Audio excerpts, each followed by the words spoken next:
E aí, tudo certo? Hoje a gente vai fundo em uma peça que, quase em segredo, tá por trás da revolução da inteligência artificial, mas que, olha só, nasceu no mundo dos games, a GPU. Como é que um componente de videogame virou o cérebro da IA? Bora descobrir. Então, a grande pergunta que guia a nossa conversa é essa aqui. Como é que um hardware que foi projetado para desenhar polígonos e texturas em jogos se tornou a peça mais importante para treinar os modelos de IA mais complexos do mundo? A resposta é surpreendente e, olha, fascinante. Pensa só, a história da GPU começa de um jeito bem específico. A missão era criar mundos virtuais cada vez mais realistas para quem joga. Só que ao resolver os problemas dos games, o que os criadores não imaginavam é que, sem querer, eles estavam construindo a ferramenta que um dia ia dar vida para a inteligência artificial. Para a gente entender isso, vamos pensar assim. A CPU é tipo o cérebro principal do computador, né? No começo, ela fazia de tudo, incluindo os gráficos, e ficava sobrecarregada. Aí que entra a GPU. Ela nasceu para ser um cérebro especialista, focado numa coisa só: processar milhares de cálculos de imagem ao mesmo tempo, liberando a CPU para cuidar do resto. Beleza, mas para entender de onde veio tanto poder, a gente precisa voltar no tempo, lá para o comecinho de tudo. E o berço da GPU não foi um laboratório de pesquisa, não. Foi a arena super competitiva e visualmente exigente dos videogames. E olha, a evolução foi coisa de louco, muito rápida. Nos anos 70 e 80 já existiam chips especializados para gráficos, como no Atari e no Amiga.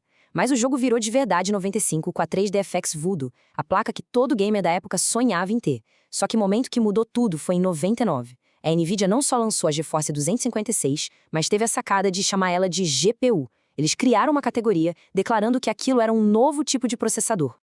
E o mais legal é ver essa evolução na prática. De um lado, uma placa do fim dos anos 90, bem simplesinha, né? Com um dissipador de calor pequeno. Do outro, só 10 anos depois, a gente já vê um monstro, uma máquina super complexa, com ventoinha, uma arquitetura muito mais densa. Foi a demanda dos jogos que puxou essa evolução absurda.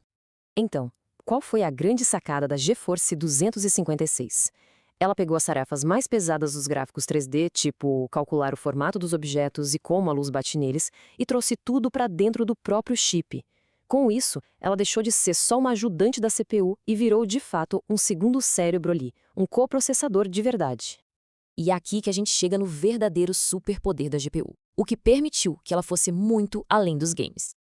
O segredo não é a velocidade com que ela faz uma tarefa, mas sim em quantas milhares de tarefas ela consegue fazer, tudo ao mesmo tempo. A diferença aqui é de filosofia, de como cada um trabalha. A CPU, a gente pode pensar nela como um cirurgião de altíssima precisão. Tem poucos núcleos, mas eles são extremamente rápidos, perfeitos para resolver uma tarefa complexa de cada vez. Agora, a GPU é um exército inteiro. São milhares de núcleos mais simples, mas que executam a mesma ordem em milhares de alvos ao mesmo tempo. É a força bruta dos números. Essa analogia da fábrica é simplesmente perfeita para entender isso. Imagina que cada núcleo individual da GPU é um operário na linha de montagem. Um grupo desses operários, com seus gerentes e ferramentas, formam um andar da fábrica, que a gente chama de Streaming Multiprocessor. E a GPU inteira é a fábrica completa, com vários andares trabalhando em paralelo, sem parar, para gerar um resultado gigantesco. E essa fábrica funciona exatamente como uma linha de montagem que no mundo dos gráficos a gente chama de pipeline. Os dados de uma imagem entram por um lado e vão passando por estágios. Um estágio define a forma dos objetos, o outro transforma em pixels, o próximo colore cada pixel. Cada etapa é uma máquina de eficiência, tudo rodando em paralelo. E foi exatamente essa arquitetura, essa capacidade de fazer 1000 coisas ao mesmo tempo que foi aperfeiçoada por anos nos games, que a galera da inteligência artificial olhou e pensou: opa, peraí, e se a gente usasse isso para outra coisa? E foi aí que nasceu o conceito de GPGPU. A ideia dos pesquisadores foi genial. E se essa fábrica, que é ótima para processar pixels, também pudesse processar outros tipos de dados? De repente, as GPUs viraram ferramentas superpoderosas para cálculos científicos, simulações e, o mais importante, para matemática por trás da inteligência artificial. E olha, esse gráfico aqui mostra o tamanho do impacto disso tudo. Enquanto a CPU seguia crescendo, sabe, de forma constante, linear, a GPU simplesmente explodiu. O poder de cálculo dela disparou de um jeito absurdo. A diferença de capacidade ficou tão grande que a IA não podia mais ignorar.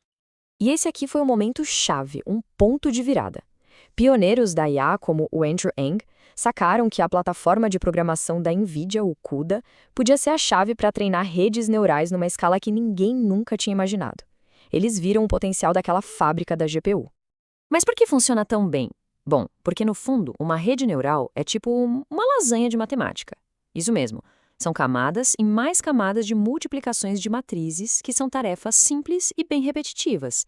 E a arquitetura da GPU é perfeita para fatiar essa lasanha, processando todas as camadas ao mesmo tempo. Tá, legal. Mas e na prática? No computador que a gente usa no dia a dia, como isso funciona? Basicamente, existem dois tipos de GPUs que podemos encontrar. De um lado, a gente tem a GPU integrada. Ela já vem ali grudada na CPU e usa a memória do próprio sistema. É ótima para as tarefas do dia a dia e para economizar bateria em notebooks. Do outro lado, tem a GPU dedicada, que é uma placa de vídeo separada, um componente próprio com sua própria memória super rápida.